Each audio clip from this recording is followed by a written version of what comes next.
Countdown to the Artemis II launch. Local students' excitement for space exploration. Job cuts at Chatham-Kent Health Alliance. There's a number of changes that we're making to get back to pre-pandemic levels of operation. 49 positions eliminated to help lower its deficit.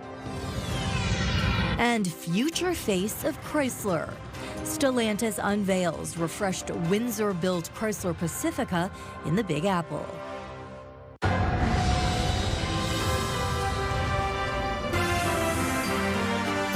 CTV News with Stefanie Masotti. Good evening and thank you for joining us on CTV Windsor and AM 800. History is about to be made. Canadian Jeremy Hansen and 3 other astronauts are preparing to take off for a 10-day mission to the moon and back. This time, the target is the dark side of the moon. CTV's Heather Wright is in Cape Canaveral, Florida for the big launch. Well, the crew is now inside the Orion capsule. They are doing their final checks as this mission gets closer to the launch window. There have been a lot of questions about whether this mission would get the go-ahead. It had been delayed a number of times before because of issues with the fueling. And so when they got past that first hurdle this morning, as they began to tank this spacecraft, we began to hear good signs from NASA officials. There was a positive fueling. Then there was a good weather report. And as all of this was happening, these 4 crew members were getting ready to go to the moon. Their day began waking up just after 9 o'clock, having breakfast, and then going through a number of checks, medical checks, making sure they had been sleeping properly, getting into their spacesuits, and then finally getting into the Astrovan to take them to the launch pad. The excitement down here is something you can really feel everywhere you go. Speaking with members of NASA, speaking with people involved with the Canadian Space Agency, this is a very big moment for space exploration. And what we've been hearing over and over again, that this is really step 1, getting a crewed mission to the moon for the first time since 1972. But the goal is not just to go to the moon, it's to go beyond the moon. I had the opportunity to speak with the NASA administrator yesterday, who said that they have big ambitions for where they want to go. Mars, other planets, exploring asteroids that come close and near Earth. And so this is step 1. It is incredible that a Canadian is part of this mission. We heard from Jeremy Hansen earlier today saying just how proud he is to be Canadian. And really, there are big hopes for the Canadian space program, hopes to send more astronauts to the moon and perhaps beyond. Jeremy has said many times that he does not want to be the last. That's more important than being the first, is not being the last. So he really is laying that groundwork for perhaps more Canadians to follow in his footsteps. But step 1 is the launch of the Artemis II, and we are getting ever closer to that launch window. Back to you. Now, will you watch the liftoff of Artemis II? That is our question of the day. Go to our website to cast your vote, ctvnewswindsor.ca. We have more on the impact of this launch a little later on in the show. And yesterday we asked if you get Canada Post mail delivered to your door. Almost 1,000 people cast a vote. 58% of those who answered the poll say yes, they do. In other news, the verdict is in for a man charged with murder. A Windsor jury deliberated for just under a day before coming back late this afternoon. Michelle Molesky is back with their decision tonight. Michelle. Yeah, Stephanie, the jury of 7 women and 7 men deliberated for about 5 hours yesterday and another 7 hours, give or change, today, before returning with the verdict. Not guilty to second-degree murder, but guilty to manslaughter. This is all related to the death of 24-year-old Daniel Squalls. He was shot out front of his home on Hannah Street in November 2022. Malik Kalu, now 30 years old, hung his head in court today and started to cry when he heard the verdict. Kalu testified at trial that he felt provoked to act when he thought his daughter was being taken to the United States without his consent. Kalu testified he also felt Squalls was armed before he fired his own handgun 15 times. In the decision tree given to the jury by the judge before they deliberated, the jurors were permitted to consider if Kalu was provoked. If they found he was provoked, their verdict would be manslaughter. Kalu's defense team said outside of court today they believe the verdict came down to that very question. In Canada, there's obviously jury secrecy in the sense that we can't ask them.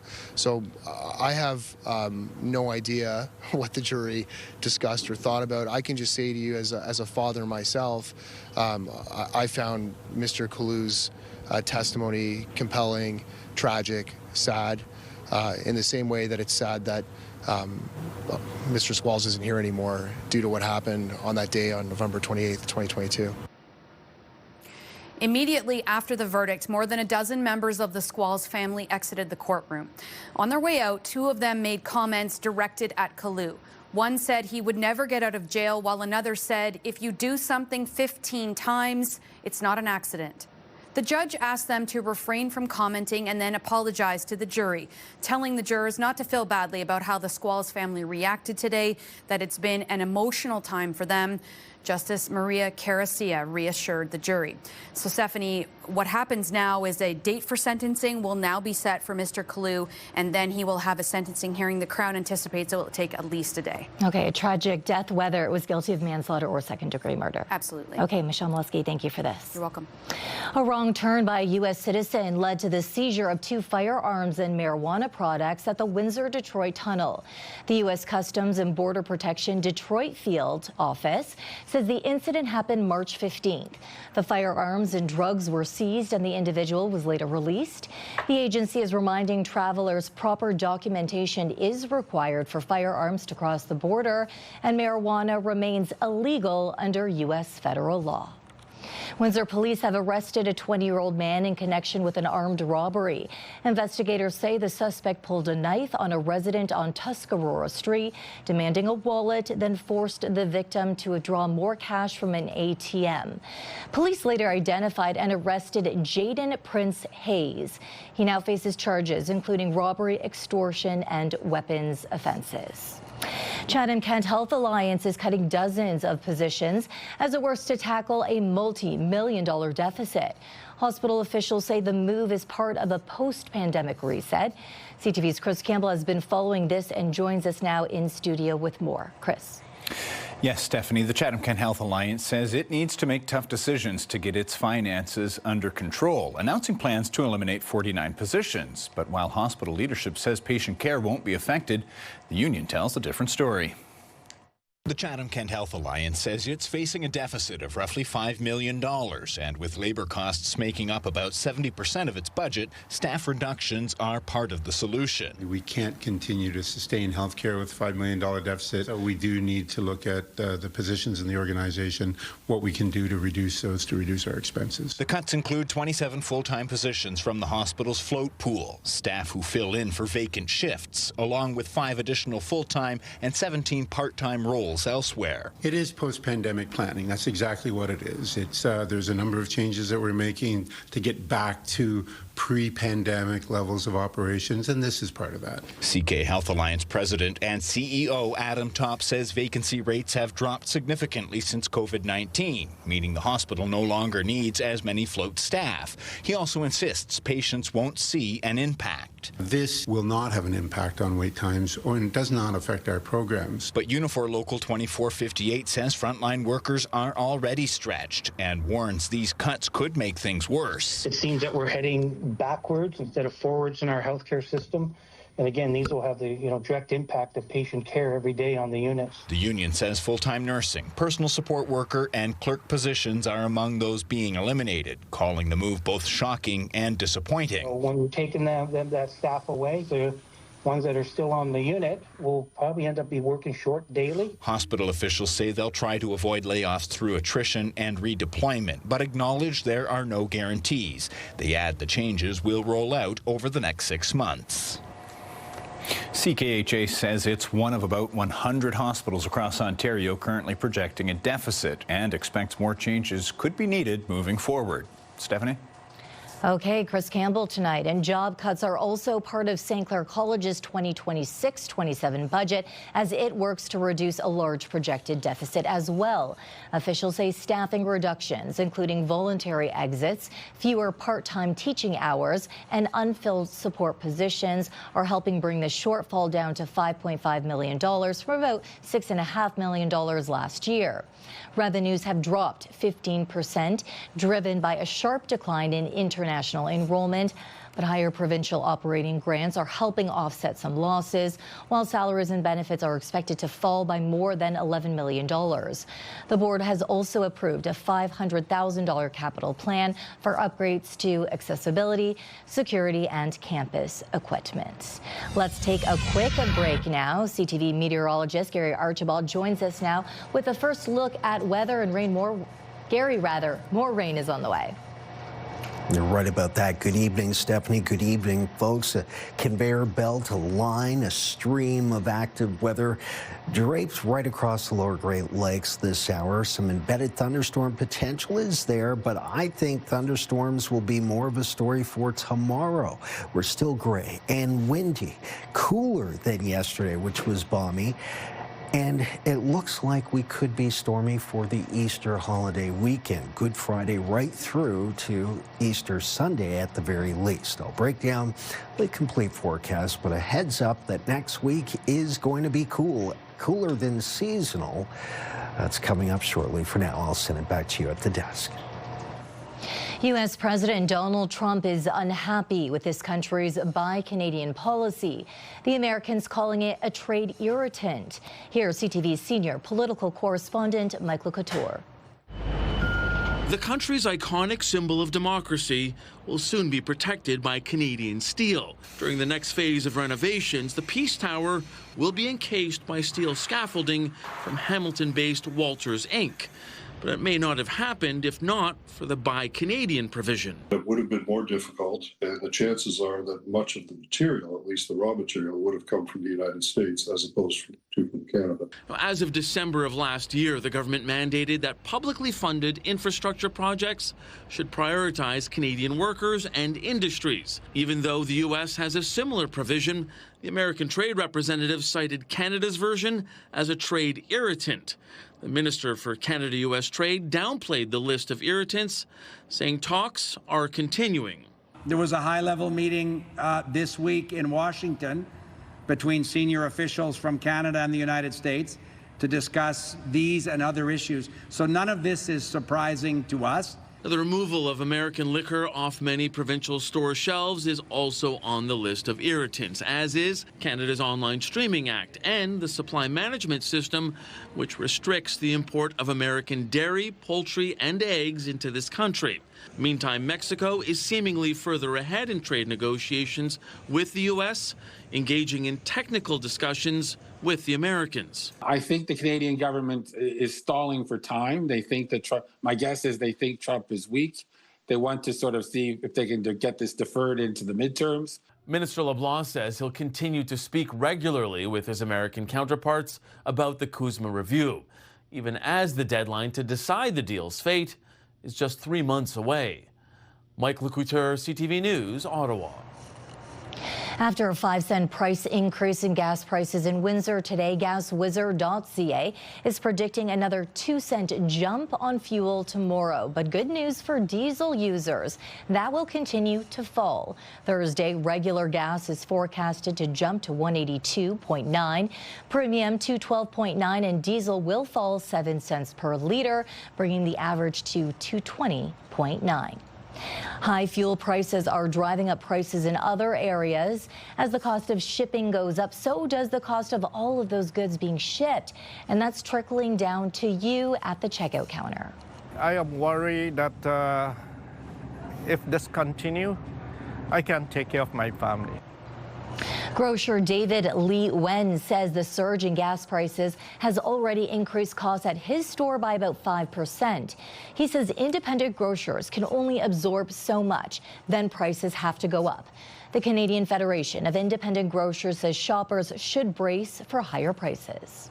We're already getting notifications of price increases, and in some cases, some of the distributors of products are tapping on surcharges, fuel surcharges. Still ahead on Windsor's news leader, Trump says mission accomplished in Iran as the Pentagon reports crippling key military assets. Cancer-free but not symptom-free. Later, the first of its kind clinic targeting cancer fatigue. And 1 year after auto tariffs hit, are they helping or hurting? Tomorrow, what it's costing drivers, jobs, and the economy.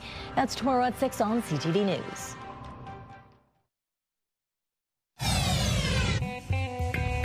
Start your day with the latest local news.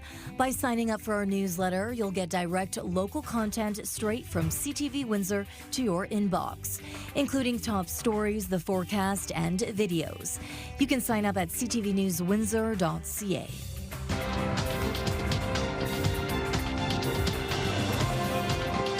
Stocks rushed higher worldwide and oil prices eased as hopes built that the war in Iran could end soon. In Toronto, the TSX gained 190 points. In New York, the Dow added 224. The Nasdaq is up 250. The Canadian dollar gained a quarter cent. On commodity markets, gold is up more than $135 an ounce and oil fell $126 a barrel. U.S. President Donald Trump has been making disparaging remarks about NATO. He says Iran's leaders are asking for a ceasefire, something they deny, and he's given an end date for the war as well. Let's go to our Washington bureau chief, Joy Malbin. President Donald Trump says he intends to declare mission accomplished in Iran soon. I would say that within 2 weeks, maybe 3. We're hitting them very hard. They are. The Pentagon says it's hit more than 11,000 targets, blasting Iranian vessels, damaging Iran's ballistic missiles, and decapitating much of Iran's senior leadership. Trump posted this morning, Iran's new regime president, much less radicalized, has just asked the U.S. for a ceasefire. We will consider when Hormuz Strait is open, free, and clear. But Iran's president was already president before the war. Tehran flatly rejects Trump's ceasefire claim, and Trump said it didn't matter if the strait was open or not. That critical waterway for global oil and shipping blocked by Tehran has sent oil and gas prices spiraling. If France or some other country wants to get oil or gas, they'll go up through the strait and Hormuz Strait. They'll go right up there and they'll be able to fend for themselves. We have nothing to do with that. It's no secret Trump is upset with America's allies. France, Spain, and Italy. Even the UK initially denied airspace and military support to Trump. This is not our war. We will not be drawn into the conflict. Lashing out in a British newspaper, Trump said, I'm strongly considering pulling out of NATO, calling the alliance a paper tiger, stating it's beyond reconsideration.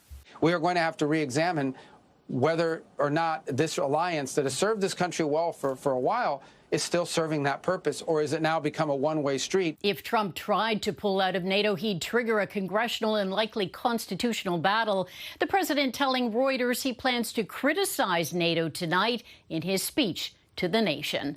Joy Malbin, CTV News, Washington. Stellantis has lifted the lid on its face of the future for the Chrysler brand. The 2027 Chrysler Pacifica is getting a modern refresh, with the Art Deco-inspired wing logo getting a futuristic update. The new model was unveiled at the New York International Auto Show today. The automaker says the updated lineup is expected to hit dealerships this summer. Canadian pricing has yet to be confirmed. Meanwhile, interest in space is soaring among school children. With NASA gearing up for its first crewed moon mission in over 50 years, teachers say students are more captivated than ever, asking questions, diving into projects. Here's CTV's Sanjay Maru.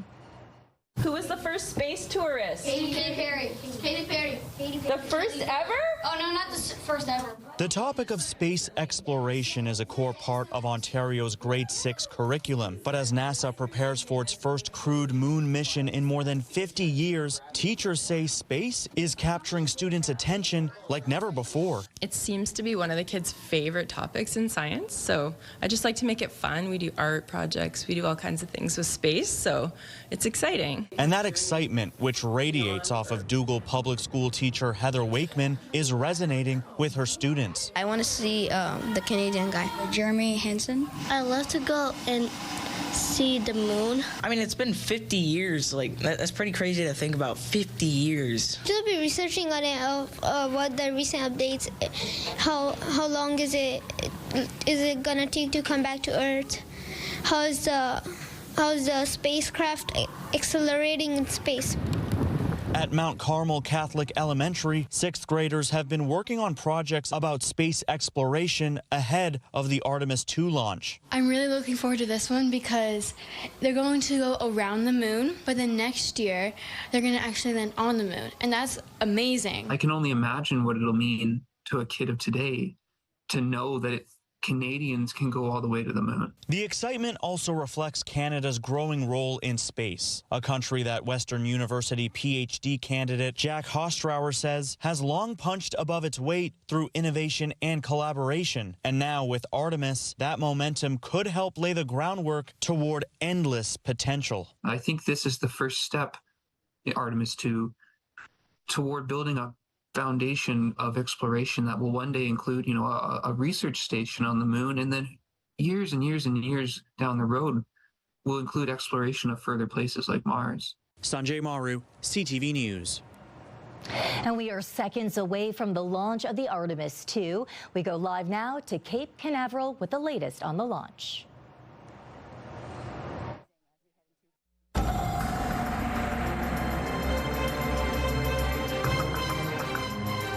A very chilly day compared to more recent ones. Gary joins me again for an extended look at the weather. Yesterday, very warm temperatures in the low to mid-20s. Today, much colder. I put an asterisk next to our daytime high. The maximum, technically so far, it's been recorded, came just after midnight. It's been progressively cooler in general since then, so it counts. But the afternoon temperature, when we would normally be at a high of about +10, only about +2. Very cool today. Windy and gray and wet at times. The air quality is decent. Nothing to see here, but it's been a blustery day. We've seen gusts as high as 50 during the noon hour. We'll continue to see northeasterlies sustained at around 30 35, with gusts in that 40 to 60 range between now and midnight. We're holding at about 2 degrees Celsius. It is still windy, and that's going to be a story for later tonight into early tomorrow morning. That's 36 degrees Fahrenheit, and wind chill's back. It's +2 in Windsor, Essex, and Chatham-Kent, but feels like -4 to -6 in our extreme southwesterly western reaches of Ontario in the lower Great Lakes. Cool-ish across much of the country. And we're still looking at some snow in parts of Ontario, just to the north and east of us, in fact. Right over the heart of Lake St. Clair earlier today, some flurries and even some freezing rain. This line of green, if you will, that's the radar return showing you the pathway of the rains along this quasi-stationary boundary. So we have colder air to the north of it, warmer air to the south, and the jet stream's giving it a bit of a push. From west to east, it works its way across Lake Erie, Lake Ontario. We'll get a bit of a break, and then we'll get into some more showers, maybe some thunderstorm potential through tomorrow afternoon. I can't rule it out between 4 and 5 p.m. to start. Tonight, we are still cool and cloudy, maybe some showers through 8 o'clock. Take a look at our Enercare 7-day, Enercare South 7-day forecast. Stormy tomorrow and 16 16 up to 23 on Good Friday. Showers Saturday, Sunday, possibly 17, then 6, then 7, 4, and 7. The weather improves in terms of conditions, but cooler next week.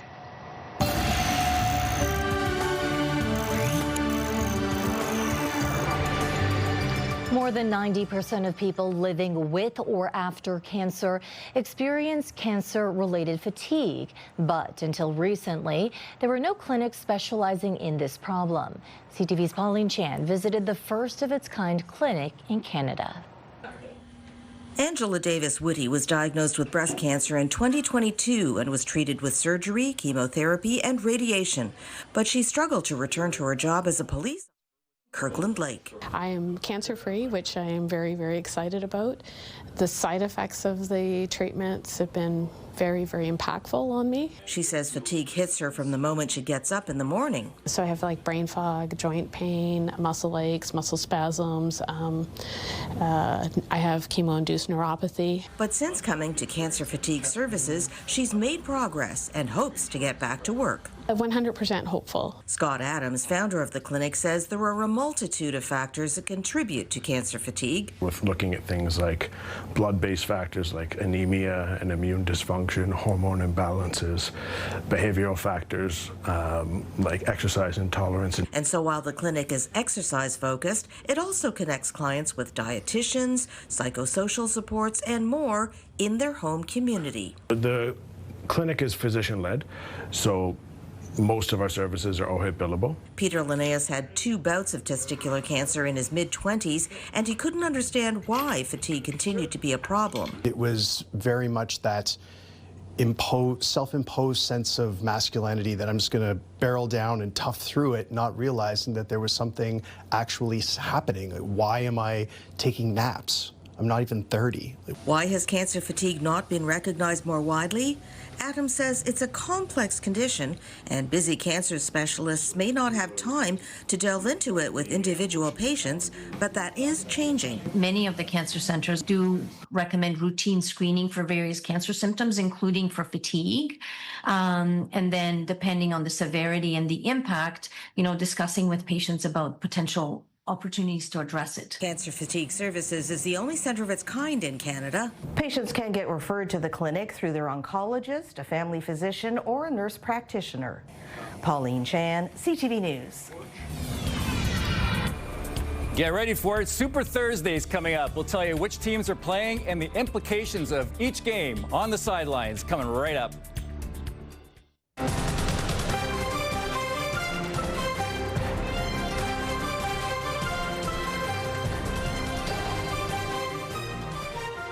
Italian soccer fans in Windsor learned they will spend another World Cup with their team on the sidelines.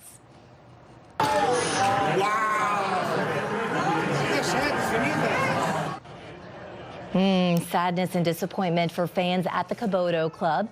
Around 150 people gathered Tuesday to cheer on Italy in its loss to Bosnia and Herzegovina. Italy will miss out on its 3rd consecutive World Cup. Instead, it's Bosnia and Herzegovina who will take on Canada in the Cup's opening round in Toronto. The tickets were so expensive as well to buy, so we didn't know though that Italy was going to make it, and now to know that it's not there, it's really disappointing. It's so close coming to Toronto, Ontario, and we don't, get to see our country.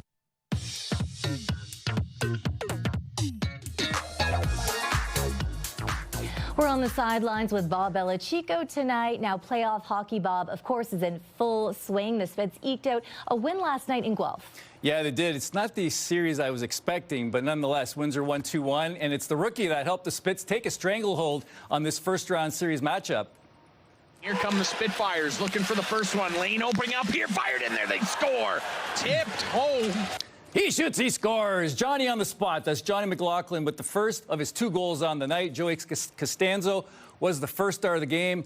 His Guelph counterpart, Zach Jovanovski, made 35 saves, but Joey made several big saves to keep the Storm at bay. Windsor can complete the sweep tomorrow night. Flint is destroying Owen Sound in their series, so not to get too far ahead of myself, but I can kind of smell a Windsor-Flint series coming up. sticking to our structure, our identity, what the coaches are telling us. And I think that starts with our defense. We've been really good defensively, and obviously Joey's been really good in that. So I don't think we need to make a statement of any kind for Flint, hopefully in the next series. So I think we'll just continue to play the way we've been playing. All right, so local hockey, LaSalle Vipers and Leamington Flyers were knocked out since the last time we spoke. They're out of the playoffs. Now, Game 3 of the GOHL Western Conference Final has Stratford at Chatham Thursday night. That series is tied up at 1. And hey, are you ready to rumble? A Game 7 coming up Super Thursday is what I'm calling it. First off in Essex, thanks to this guy.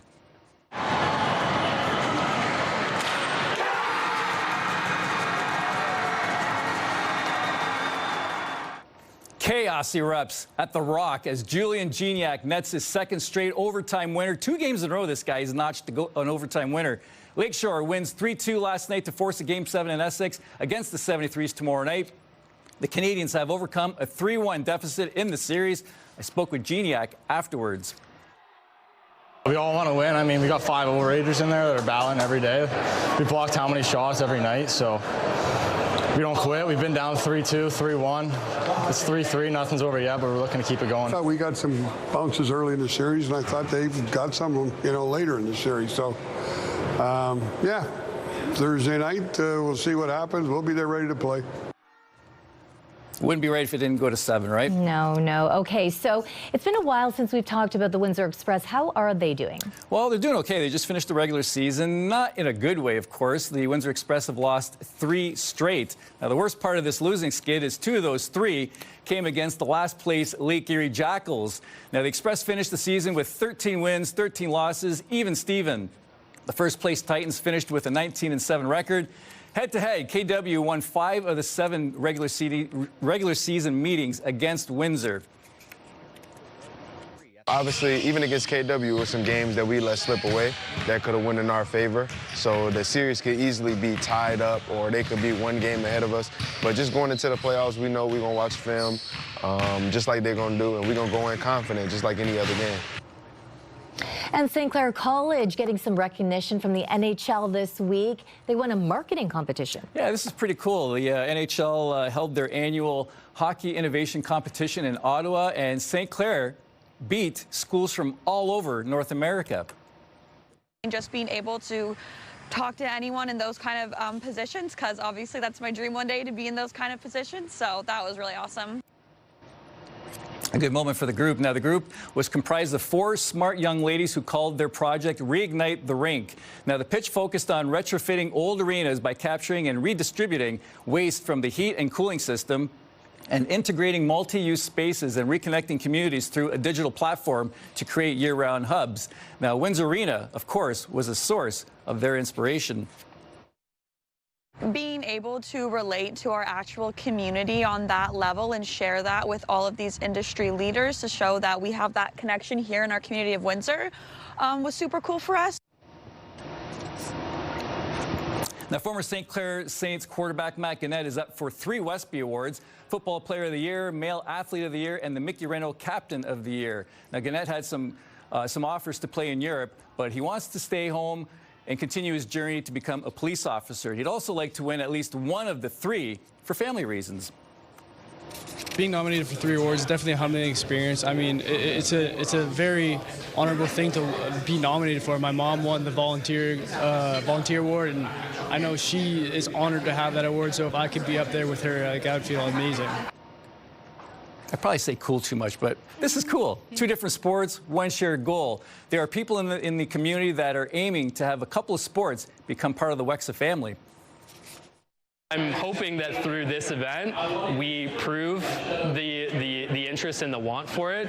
From screens to courts, a new push is underway to expand high school sports in Windsor, Essex. At St. Clair College, students competed in a high school esports championship designed to grow the game. The whole idea was, we've got an amazing collegiate program. How do we start to develop that pipeline within the, high schools and then eventually down in the elementary schools? Close to 50 students from area schools took part across multiple games. I think this is great for esports in high school, as you're getting exposure to bigger teams and you're really showing what you can do and you're meeting others. It's just a great event by St. Clair.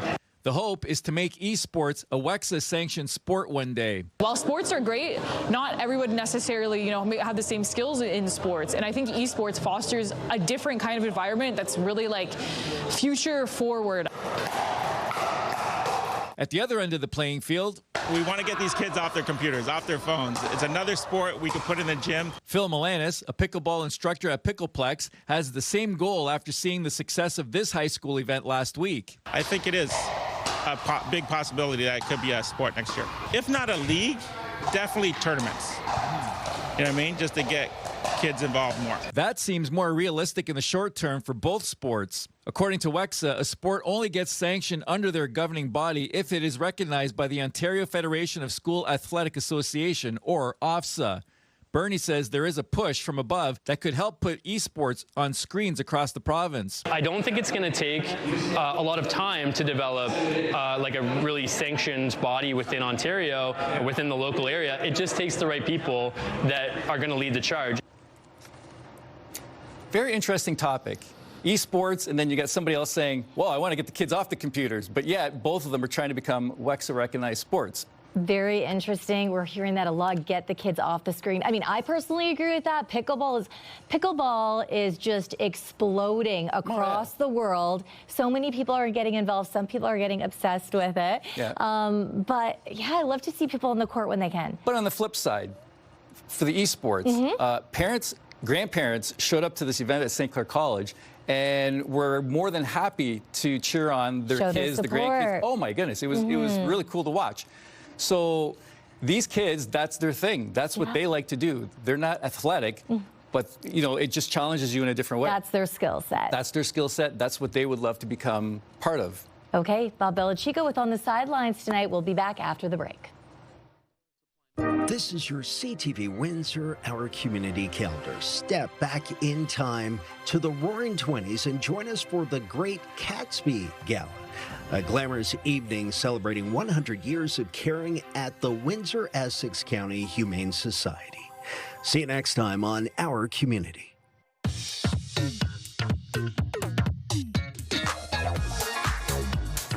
It's time to check in on what's happening now with Melanie Kentner. And Melanie, you have some reminders for travelers crossing the border this Easter long weekend.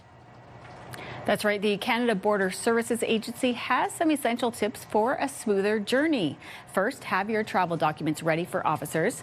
Check border wait times and consider crossing early in the morning. Declare items you're bringing back into Canada and know what your personal exemptions are. Border officers say the best way to save time is to be open and honest.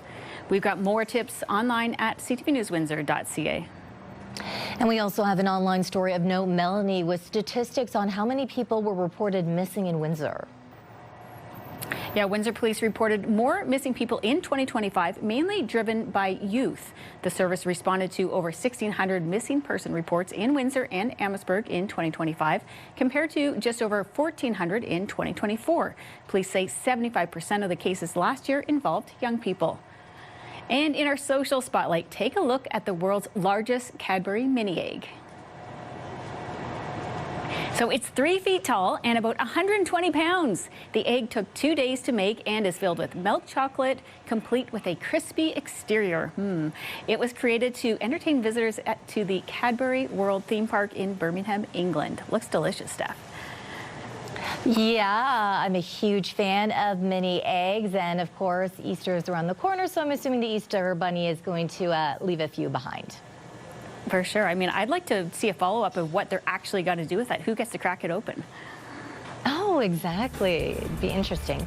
Okay, Melanie, how can viewers submit a video for our trending segment? Yeah, they can email us at newsnow@bellmedia.ca or text it to 10400. Okay, Melanie Kentner, thank you. Thanks to an unforgettable community effort, Super JJ swings into action, catching the bad guy in his net.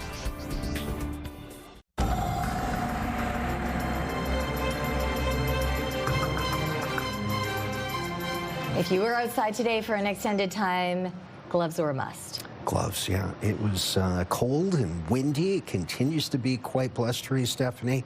Through this evening into tomorrow morning, we'll see intermittent showers, maybe some thunderstorm activity. But for tomorrow, I believe thunderstorms in the afternoon are likely, a high of 16. We'll look at Good Friday with 23 degrees, mostly cloudy, a slight chance of showers, still warm.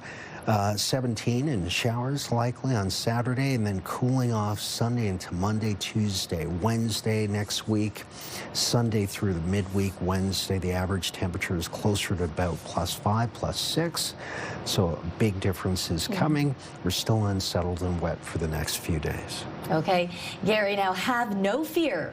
Super JJ is here. He was made a superhero for a day. Take a look. Marblehead is a little safer, a lot brighter, all because of Super JJ.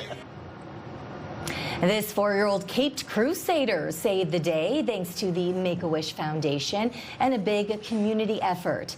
Jackson JJ Weiss of Marblehead is battling an aggressive form of brain cancer, but through it all, his family calls him their superhero. So they made it official, teaming up to turn JJ into a real-life hero for the day. What an experience, a memory he and his family will never forget. Absolutely. Really. He's a big little champ, isn't he? Yeah, and obviously community support and effort in order to make that come to reality. Which is one of the wonderful things about Make-A-Wish. On behalf of our dedicated team here at CTV News Windsor, thank you for watching. For updates throughout the evening, go to ctvnewswindsor.ca. Gary and Michelle will be back with your only late local newscast tonight at 11. See you then.